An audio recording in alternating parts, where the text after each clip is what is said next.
Meanwhile, the base on this Marin figure, what is this even?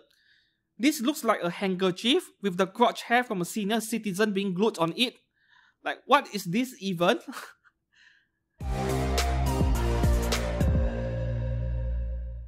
Hi and welcome back to the channel. I'm Steven. Today we have another third-party resin figure review. Just like my figure review of Hobby House Studio 1x4 scale Marin Kitagawa about a month ago or so, this was completely unplanned and unexpected. You guys, the subscribers of this channel, the support coming from y'all has been amazing so far. Never in my wildest dreams I would have expected to review 3 different and expensive third-party resin figures of Marin Kitagawa. The original plan was to just review one, the one I bought from the Domo Studio. This is another figure of Marin Kitagawa and my third one that is for review on this channel. This one is a bit different from the previous 2 Marin Kitagawa figures because this isn't her typical look, like her default look where she has blonde hair and so on. This is one of her cosplays, the succubus cosplay, where we saw around episode 10, episode 11 or so in the anime in the first season. Made by Lemon Studio at 1x6 scale. I can't really remember the price of this figure, I need to check it back. Yeah, so just like I mentioned earlier, a subscriber of this channel, he approached me, he offered to lend me a few of his figures to review it. Well, since he does not have much space to display these things either, these figures were just lying around at his home, so might as well pass them to me for a review, which is very kind of you. Thank you very much. Let's open up this box and see what the content is like for this figure. As you can see, the box isn't really big at all. Yeah. Good. So shipping cost is quite cheap for this figure, I'm assuming. Let's open her up and see what we have over here.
And that concludes the figure unboxing process for this 1/6 scale figure of Marin Kitagawa in that succubus cosplay we saw in the last 3 episodes in my Dress Up Darling. Obviously, this is a third-party resin figure. And back to this cosplay, this succubus cosplay over here, I think there is a name for this succubus, though I don't remember the name anymore. Well, that is not really the important part. Now we shall talk about the unboxing process for this figure. Now, this figure of Marin is quite the stark contrast to the other 1/4 scale figure of her. Unboxing and assembling that one was quite the nightmare, right? The bikini top and bottom, the material used was very rigid, very fragile. You can almost feel it when you touch the material itself with your own hands, right? And in the instruction, they even recommended me to use a heat gun or any heat source to soften the material before trying to assemble it. Meanwhile, for this figure, there was no such warning in the assembly process. And then immediately during unboxing, I noticed that the materials being used for her outfit, including her undergarments over here, is very different. I don't know if this is still resin, no rubber resin, it does exist. Very flexible, it feels like rubber to me. So the two possibilities over here is that this figure, they are also using PVC parts or they are using 3D printed rubber resin. Now rubber resin is very expensive. We're looking at $30 to $40 for every 500 gram bottle, and that is not even the highest grade yet. The higher grade materials are even more expensive than that. So assembling this figure was a lot easier, a lot more straightforward.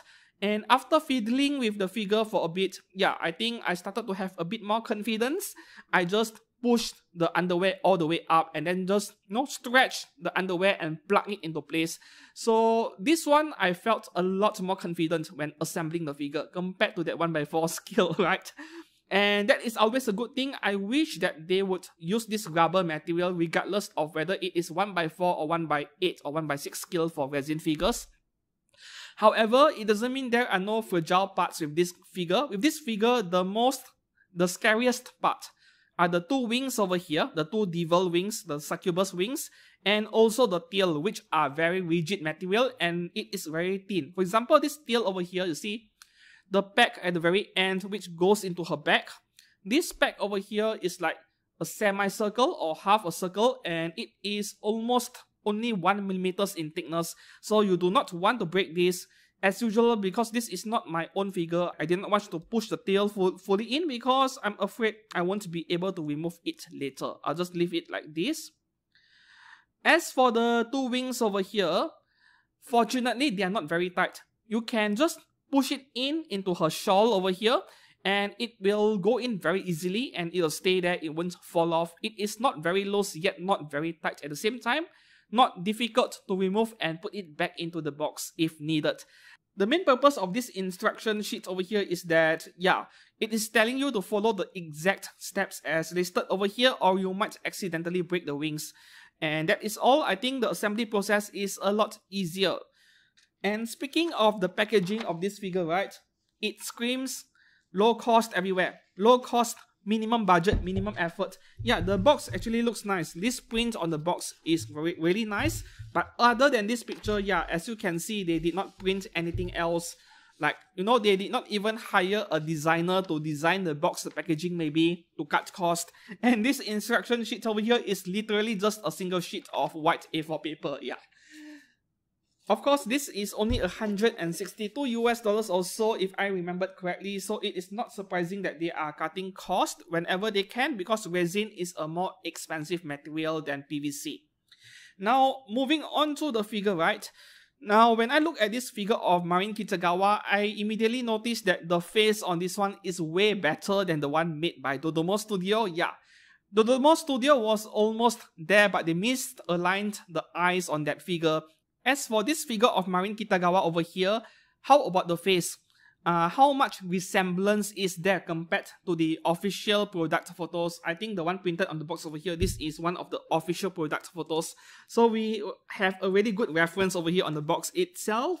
I would say as good as maybe 90% or so. I still noticed a slight difference with the eyes, but I think it is not too obvious to be a problem, and the face looks pretty nice. Yeah, I would give it a score of 90% compared to the official product photos, which is considered to be pretty good by my standards actually. I rarely give figures full scores, even genuine scale figures, right? And I think the best part, the favorite part of mine has to be her mouth rather than her eyes. The mouth, the tongue coming out is rather detailed, very precise painting, and I love it so much. However, in the recent Wonder Festival, Spiritial also unveiled their very own Marin Kitagawa succubus cosplay figure, and they made it look so easy.